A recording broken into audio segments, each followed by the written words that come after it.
Bom dia. Nós, com muita alegria, estamos iniciando mais uma reunião de estudos na nossa casa, seguindo a nossa programação. Hoje temos, para aumentar a nossa alegria, nós temos gente de primeira vez hoje. Todo mundo sabe que eu fico muito bobo quando vem alguém de primeira vez na nossa casa, né? Com certeza, eu fico mais bobo ainda quando esse alguém fica com a gente. Nós estamos recebendo a Bruna, né, esse que é a amiga da Inaide. E tem mais alguém de primeira vez? Que eu estou vendo os rostinhos novos aí. Ah, sim. O Gilberto. Tem mais alguém? Ah, sim. Sim. E nós estamos recebendo a Roberta, que está acompanhada do João, seu filho, e o Gilberto, que é seu esposo.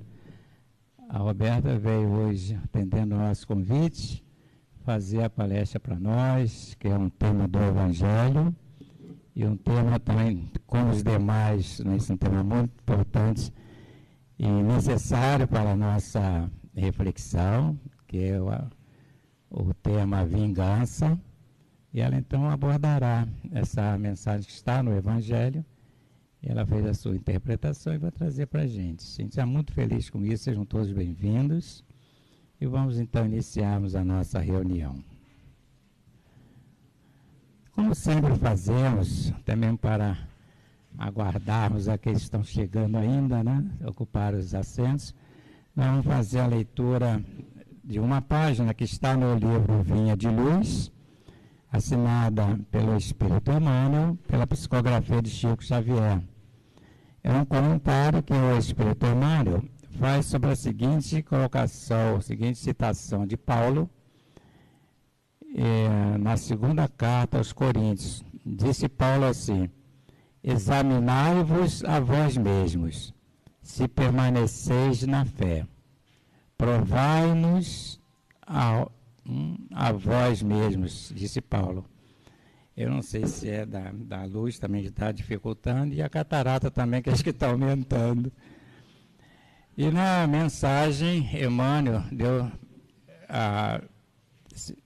como título para sua reflexão, nos diversos caminhos.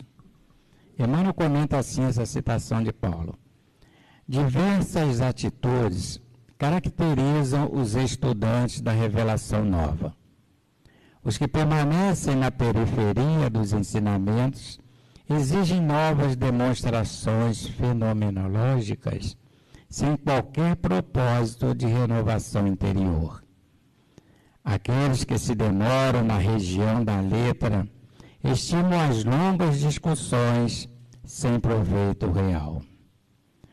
Quantos preferem a zona do sectarismo, lançam-se às lutas de separatividade, lamentáveis e cruéis.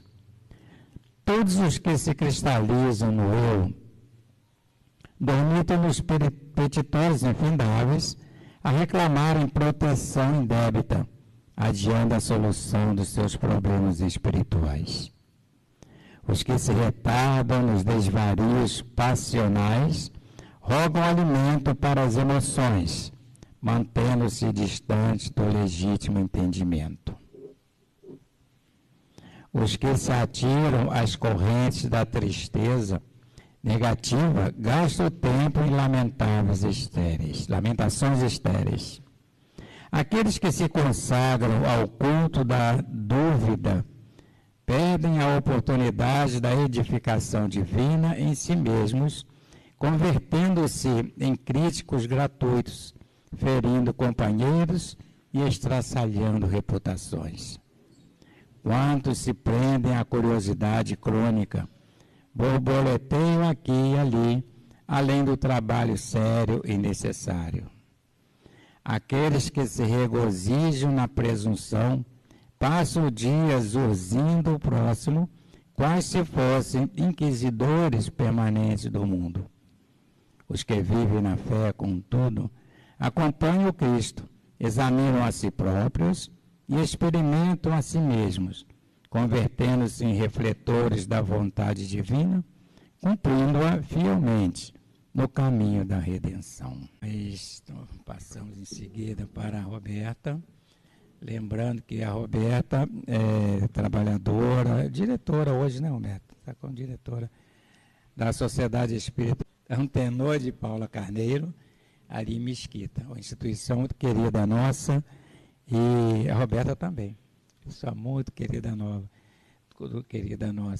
Conhecemos ainda novinha, né, e sua família, somos grandes amigos, a família. Então, e hoje ela nos dá esse prazer de vir conhecer o nosso trabalho. Então, está contigo. Bom dia a todos. E aí, gostei do bom dia, hein? É uma enorme alegria estar aqui essa manhã, né? Agradeço muito o convite do nosso querido Jorge, né? Que, como ele disse, nós temos a experiência. Eu o conheci ainda garota e ele já trabalhando no movimento espírita. Muito do que eu conheci do movimento espírita na Baixada eu agradeço a ele, porque eu era muito amiga da Cristiane, sua sobrinha, e ela me levava, né? Conheci várias casas espíritas com ele, né? E hoje nós estamos atuando no movimento espírita em Mesquita, né? De onde fazemos parte, e eu aproveito para trazer para vocês, né, o nosso abraço fraterno, né, de todo o movimento espírita.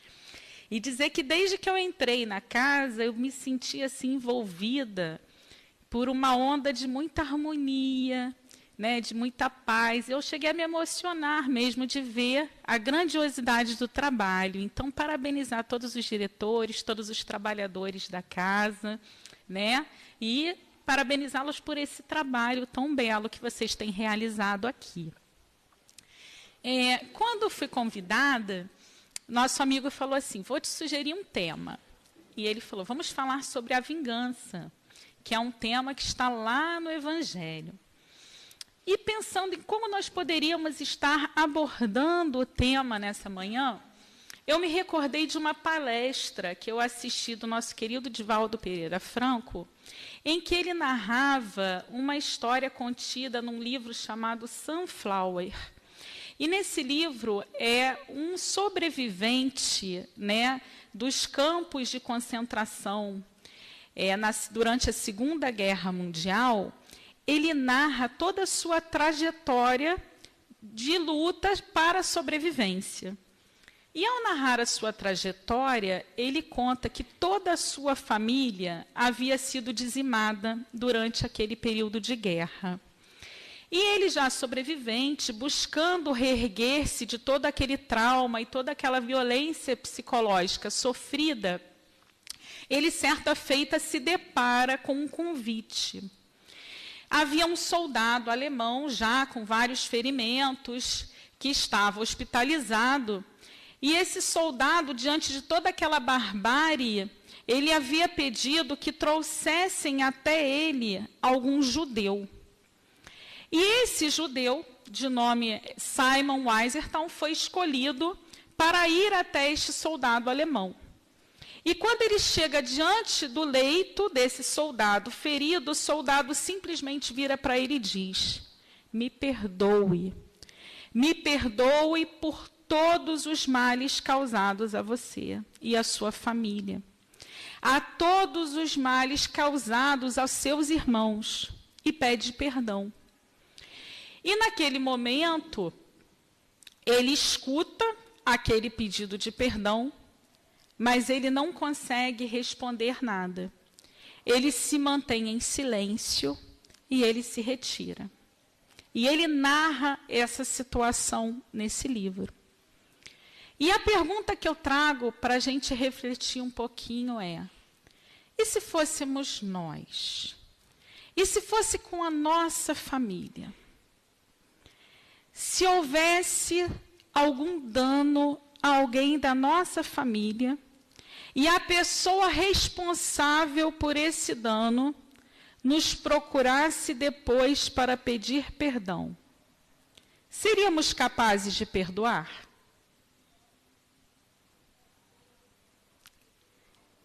É fácil perdoar?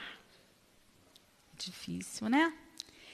E a verdade é que quando a gente para olhar a história, né, da evolução das nossas civilizações, nós vamos ver que ela é cercada de períodos que envolvem conflitos, guerras, que estão muito associados ao nosso atraso moral. Porque por mais que nós tenhamos evoluído muito no aspecto intelectual, nós ainda carregamos em nós ainda muitos daquele espírito bélico, aquela coisa, né, de que a gente tem que brigar, de lutar. E quando acabou a Primeira Guerra Mundial, muitos estudiosos diriam que aquela seria a última de todas as guerras, tamanho o sofrimento que causara, e que a humanidade iria aprender muito com aquilo. E quando a gente pega os livros de história, a gente vê que nada disso aconteceu. Que após a Primeira Guerra, várias outras guerras aconteceram, demonstrando aí a nossa inferioridade moral mesmo. E entre essas guerras que aconteceram, quase que concomitante, né, à Primeira Guerra Mundial, a gente vê uma guerra que ocorreu por volta de 1920, que foi uma guerra de cunho étnico entre turcos e armenos. E essa guerra, ela dizimou nada mais, nada menos do que cerca de 1,5 milhão de armenos. Foi uma guerra extremamente violenta. E durante essa guerra, havia uma família que durante a noite estava reunida para jantar, era um casal e suas 2 filhas, uma de 12 e outra de 15 anos. E durante a noite a sua casa foi invadida por soldados turcos. A filha mais nova foi jogada pelo comandante aos soldados e foi violentada até a morte. A mais velha, de 15 anos, fora levada como escrava sexual pelo comandante. E eles mataram os pais dessas jovens. Decorrido algum tempo, essa jovem, já totalmente, né, afetada pela lesão psicológica que aquilo causara, pelo dano psicológico, ela conseguira, de alguma forma, se libertar e fugir daquela situação em que se encontrava. Encontrou quem a ajudasse, estudou, já fora do período da guerra, e conseguiu diplomar-se em enfermeira e começar a trabalhar num hospital. Certa feita, ela fora chamada pelo diretor do hospital para que a atendesse a um moribundo, uma pessoa com feridas tão profundas, com uma expectativa de vida muito curta. E surpreendeu a todos o carinho com o qual ela tratava aquela pessoa. Cuidava das feridas. Chegava mesmo a abdicar de seus dias livres para estar ali, ao lado daquela pessoa. E decorrido um prazo de cerca de 6 meses, aquele senhor que antes havia um prognóstico, né, de que iria desencarnar, ele estava bem.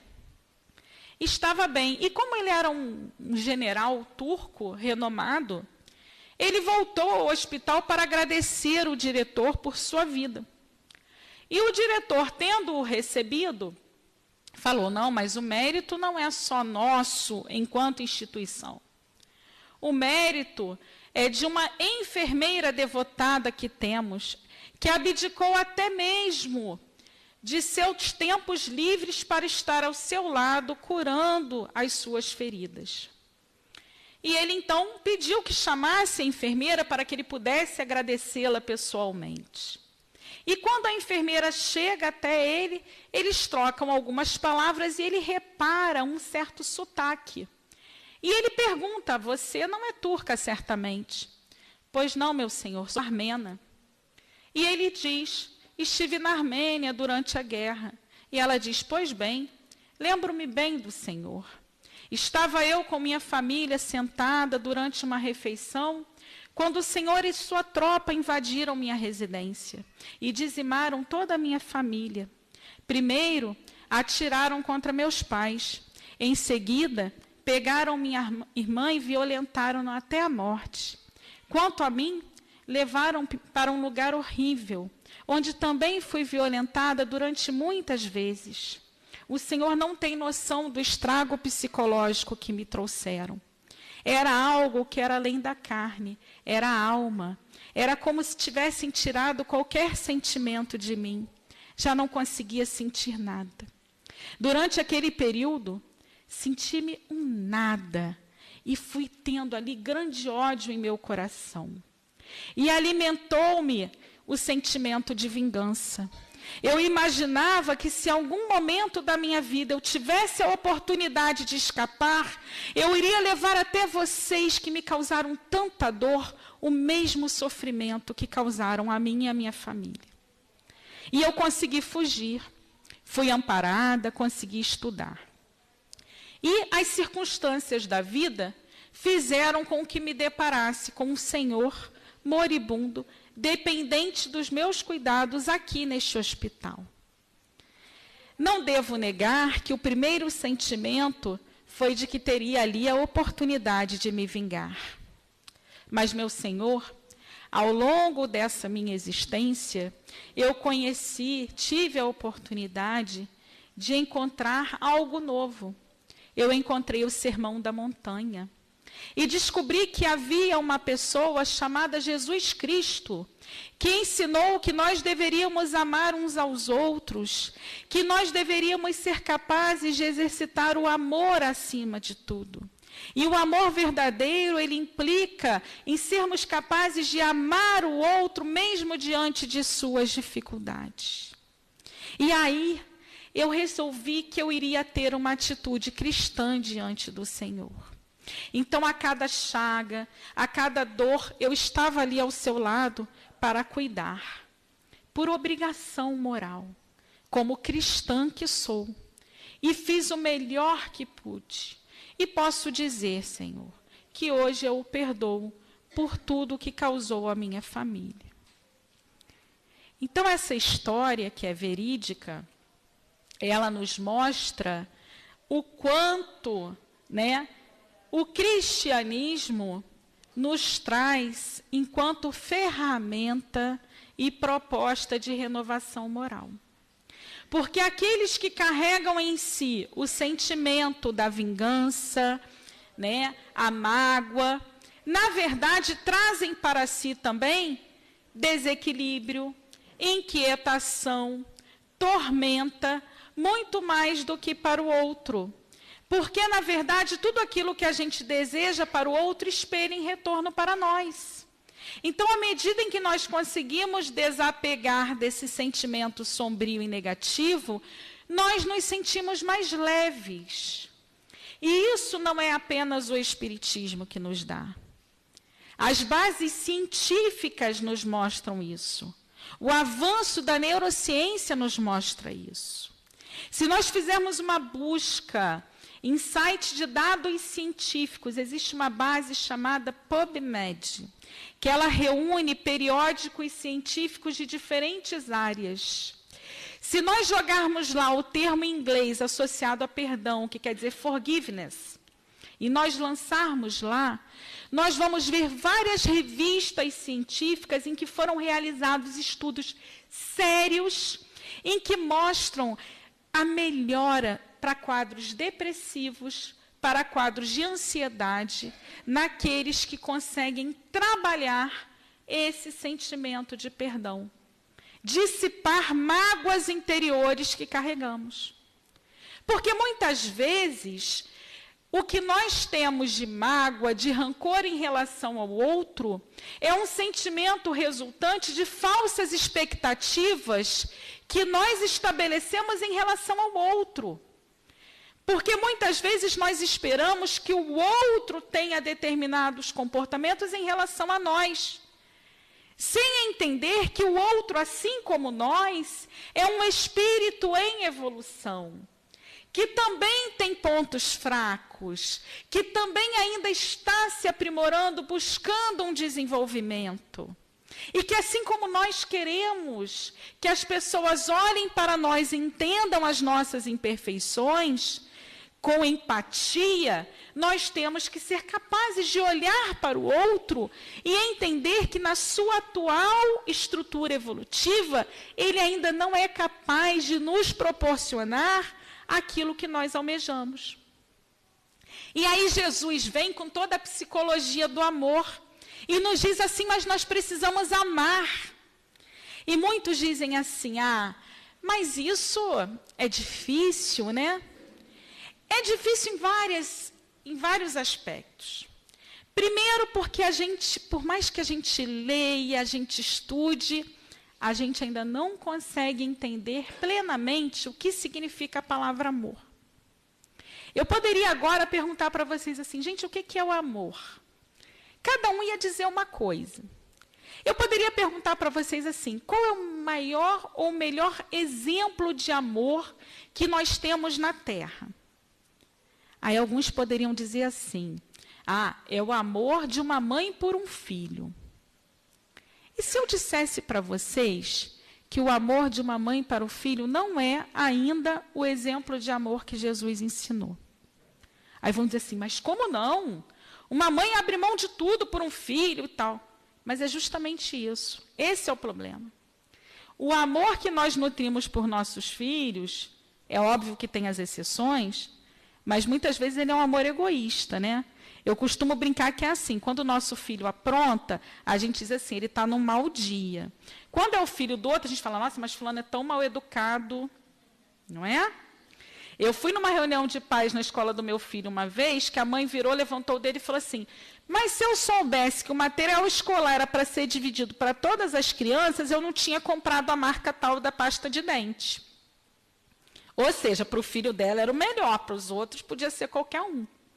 Então, na verdade, muitas vezes esse amor que a gente considera que é o melhor que a gente pode dar. Mas olha como é que ele é egoísta, né? A gente ainda olha... Então, isso é para a gente exemplificar que mesmo o que a gente tem de exemplificação do que a gente considera o melhor exemplo de amor, ainda está muito longe de ser o amor que Jesus ensinou. Porque o amor que Jesus prega é o amor em que todos nós que estamos aqui, todos que estão nas redondezas, nós somos irmãos. Então, aquele meu irmão que hoje está equivocado, que comete crime, que ainda não encontrou a estrada do bem, ele é meu irmão. E eu tenho que orar por ele com o mesmo amor daquele que está do meu lado ali na minha casa. E que eu tenho que desejar o mesmo bem para ele daquele que está na minha casa. Porque Jesus nos ensina que nós devemos amar uns aos outros porque todos somos filhos de Deus. E quando nós dizemos amar, não é ser conivente com o erro do outro, mas é desejar que o outro possa explorar as suas melhores potencialidades, aquilo que de melhor ele traz. É desejar que aquele irmão que hoje está equivocado, ele possa encontrar um caminho de iluminação interior. Porque é isso que a doutrina reencarnatória nos mostra. Que aquele que hoje é o algoz, amanhã poderá ser a vítima. E que será o trabalhador do futuro. Porque cada um a seu tempo vai encontrando as possibilidades de reajuste. Então, quem somos nós para julgar a quem quer que seja? Até porque, quando nós apontamos um dedo para o outro, olha quantos dedos têm voltados para nós mesmos. Então, Jesus nos ensina um amor sem julgamentos, um amor de entendimento, em que a gente oferece o melhor para o outro. E a psicologia nos mostra o quê? Que o amor é uma chama. Porque muitas vezes o amor, existe um ditado popular que diz assim, o amor é cego, né? Não é que o amor seja cego, mas vocês já perceberam que quando a gente ama, a gente muitas vezes não consegue nem ver o defeito do outro, certo? Mas sabe que a psicologia diz que isso é muito importante para aquele que está ali ao nosso lado. Porque ele consegue ver refletido no nosso olhar aquilo que ele poderia ser. E ele recebe essa energia para ele trabalhar e ser melhor. Por isso é tão importante que a gente consiga exercitar esse amor. Como evangelizadora que sou, eu costumo brincar que muitas vezes a gente recebe aquela criança difícil, né? E aí essa criança que a gente tem que dar mais amor ainda. Porque ela precisa ver no nosso olhar que a gente acredita nela. Porque é através desse olhar que ela vai ganhando confiança para se reestruturar e buscar caminhos de crescimento. E é isso que na nossa estrada evolutiva, no nosso estágio evolutivo atual, nós devemos buscar trabalhar. Sentimentos de vingança já não fazem mais parte do nosso atual estágio evolutivo. Ainda que nós possamos dizer, mas perdoar é tão difícil, mas aí entra também um pouco do que a gente vai entender como perdão. Porque quando a gente fala em perdão, a gente não está dizendo, vamos esquecer tudo, deixar para lá e acabar. Não, porque a gente sabe que aquele sentimento está ali. Mas o que vai acontecer é a gente procurar olhar para o outro com uma certa tolerância e buscar não desejar esse outro mal. Ainda que a gente não consiga amar o outro, que pelo menos a gente não deseja ele mal.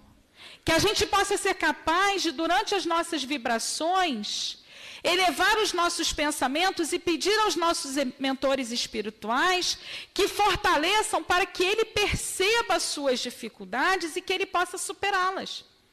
Porque também nós não podemos mudar a ninguém, a não ser a nós mesmos. Eu costumo dizer que muitas vezes o nosso grande erro está em achar que nós vamos mudar o outro. Na verdade, nós nascemos numa coletividade para aprendermos ao exercício da troca, da empatia, da caridade. E é isso que nos dá ferramentas para o nosso desenvolvimento moral.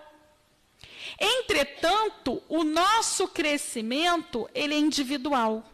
Ninguém cresce por nós. Ninguém vai chegar numa casa espírita, ninguém que vai encontrar numa casa espírita alguém que vai dizer assim, você deve fazer isso, isso, isso, isso da sua vida para você ser feliz. Ninguém vai falar isso para você. Não.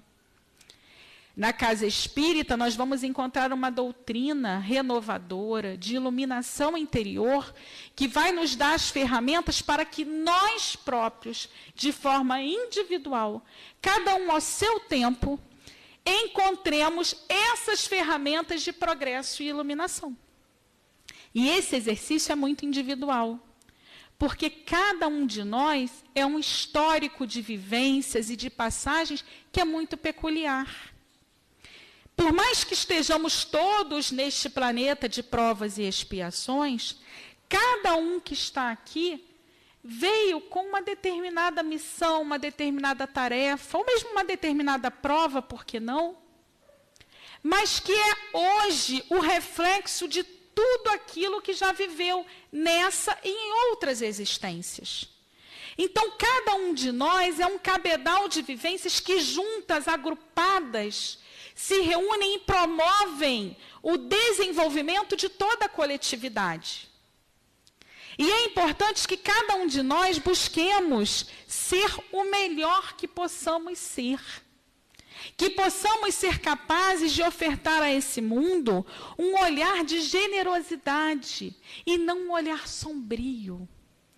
Que cada situação negativa que se vier para nós, que sejamos capazes de olhar aquilo com tolerância e entender, este é o momento do meu irmão, mas não é o meu.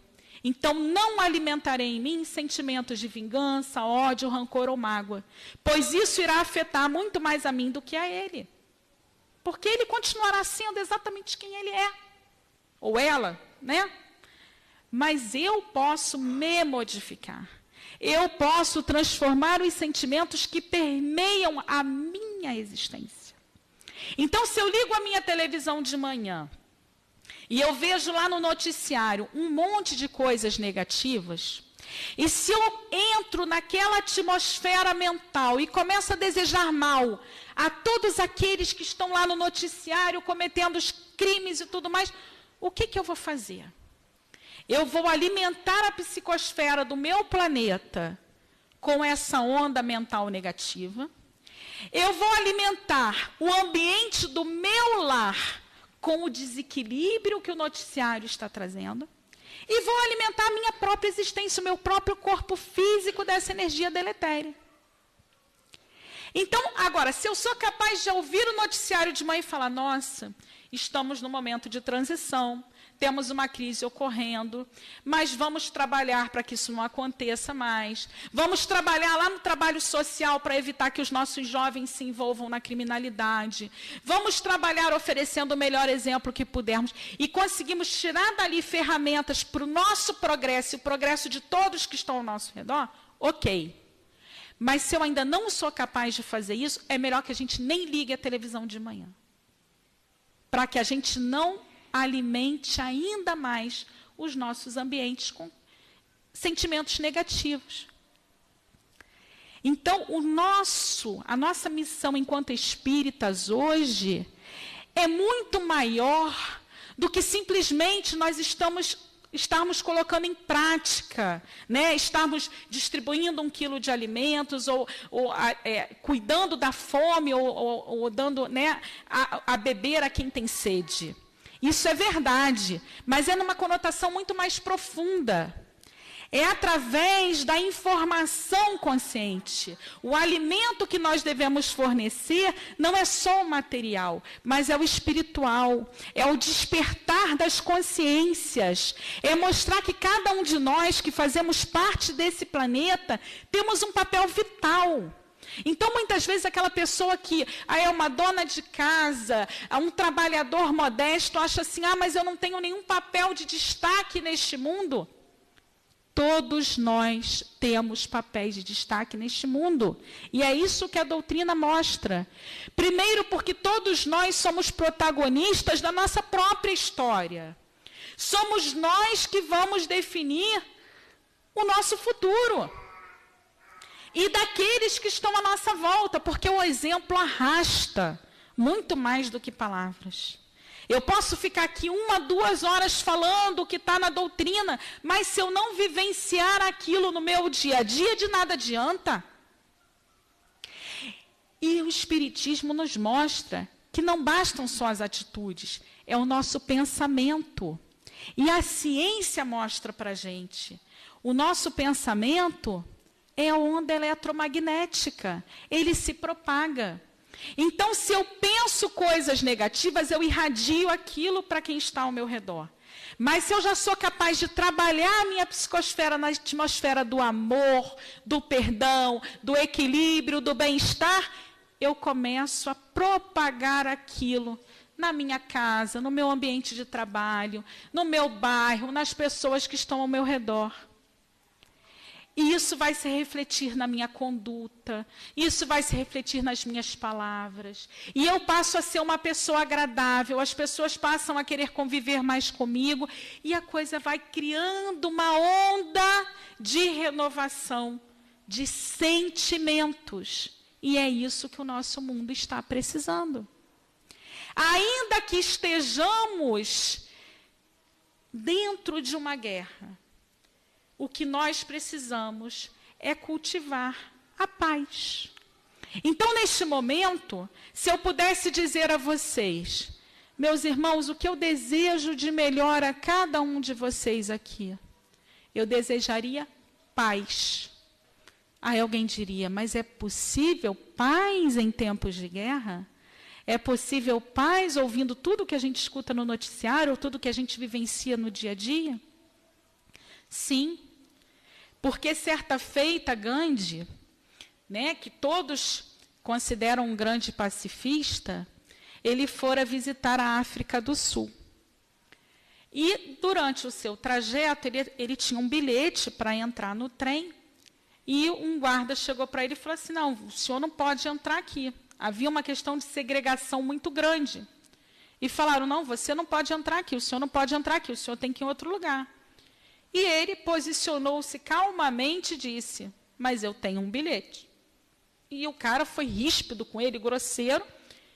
Ele não se alterou e falou, eu tenho meu bilhete, eu vou embarcar. E ele entrou e foi até o destino. E chegando ao seu destino, a pessoa aproximou-se e falou assim, mas como você se permitiu ser tão humilhado por aquele guarda? Ele falou palavras tão ríspidas, humilhou tanto, e você ainda embarcou e ficou lá quieto, sem dizer nada. E ele disse o seguinte: a ele cabe o que ele quiser, mas a mim cabe disciplinar-me para que o estado mental do outro não me afete. O meu equilíbrio interior é de responsabilidade unicamente minha. Então, quando nós falamos de paz, não é naquela ideia utópica de que nós iremos mudar todas as circunstâncias do mundo de uma hora para outra. Não.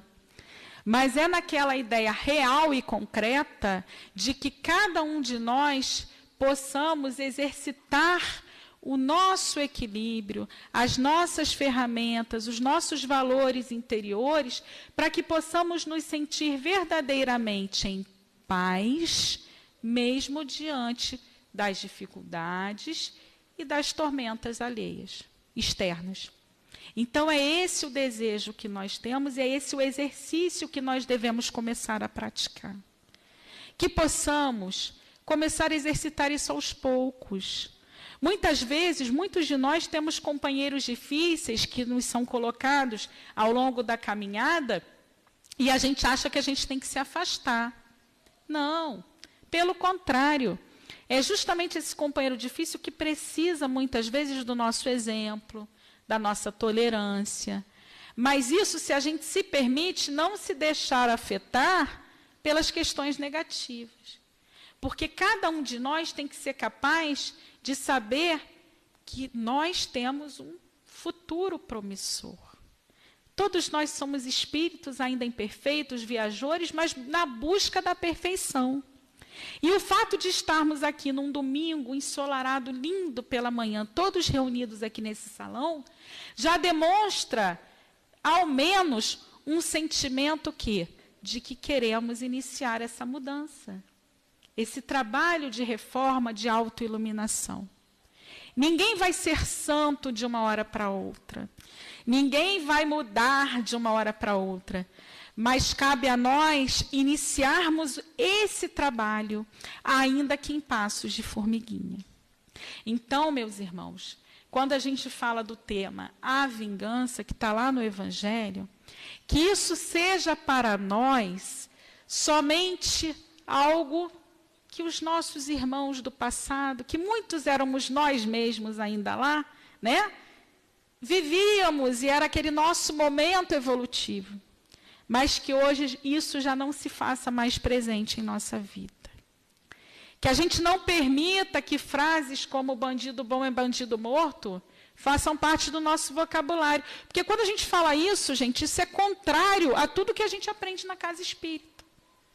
Porque quem é o indivíduo que a gente chama de bandido hoje? É um irmão nosso, num estágio evolutivo, que ao longo de sua existência se equivocou, encontra-se numa etapa difícil da existência, em que ele vai angariando débitos para ele, mas que nós possamos ser capazes de, com nossa vibração, fortalecer para que ele se permita abrir-se para boas vibrações.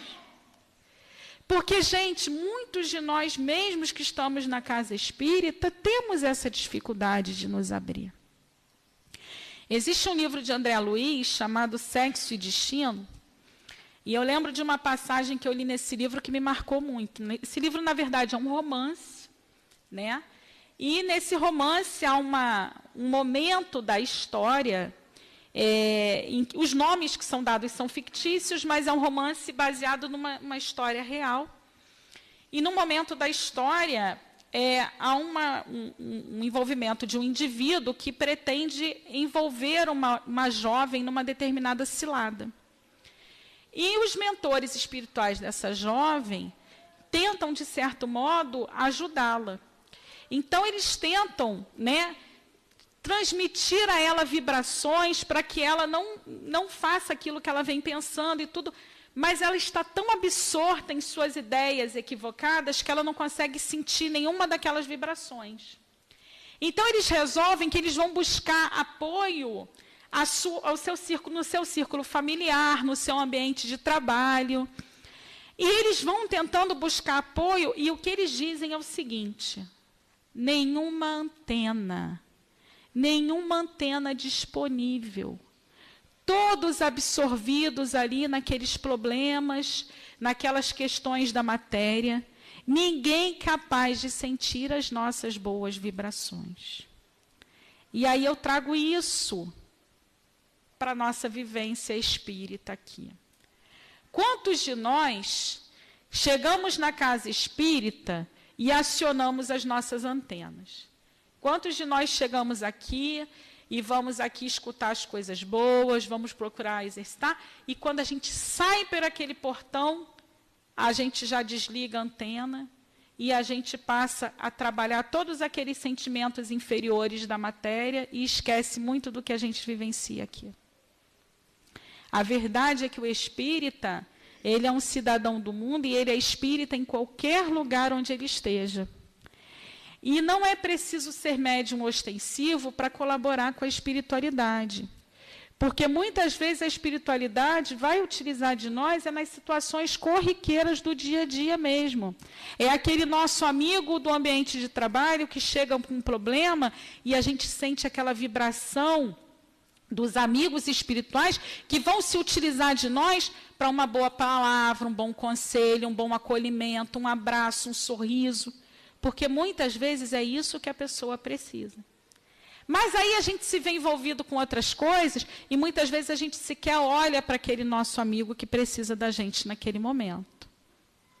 Então, meus irmãos, a gente precisa estar com as antenas ligadas em todos os momentos da nossa existência. No nosso lar, principalmente, porque muitos dos conflitos que nós vivenciamos estão justamente dentro da nossa casa. Porque nós somos colocados ali naquele ambiente familiar para que a gente possa também trabalhar principalmente aqueles espíritos que estão ali naquela trajetória evolutiva conosco. E quantas vezes, ao invés da gente se permitir olhar para o outro, né, com tranquilidade, a gente vai guardando mágoa, guardando rancor, ao invés de se abrir e permitir, não, ele ainda está nesse momento, vamos adiante que tudo vai dar certo e oferecer o melhor amor que nós pudermos. É isso que Jesus nos ensina. Amai-vos uns aos outros. E é esse o sentimento que deve prevalecer. Então, meus irmãos, ainda que a sombra se faça presente, ainda que a noite se faça fria, muitas vezes sofrida, que possamos nós ser capazes de nos fazermos luz na vida daqueles que a espiritualidade nos coloca no caminho. Que possamos ser capazes de trabalhar o nosso vocabulário, para que possamos ser sempre aqueles a oferecer a palavra que edifica, a palavra que harmoniza, que tranquiliza corações doloridos na jornada evolutiva que vivemos. Que possamos ser nós o melhor que pudermos. Que não permitamos que as dores da jornada façam de nós pessoas amarguradas, tristes, mas sim que sejamos alegres e que tenhamos a consciência de que é possível, sim, ter alegria ainda diante da dor. Aquela alegria de estar servindo a Cristo, nosso Jesus tão amado, que nos ensinou a lei de amor. Que possamos, meus irmãos, trabalhar em nós para que nenhum sentimento ruim faça morada em nossos corações. E que possamos permitir somente que boas vibrações estejam presentes onde quer que estejamos. Que trabalhamos o mais possível pela nossa renovação. E ainda que não seja possível uma renovação plena, que trabalhemos a cada dia para que sejamos o melhor que pudermos de nós mesmos. Muita paz a todos.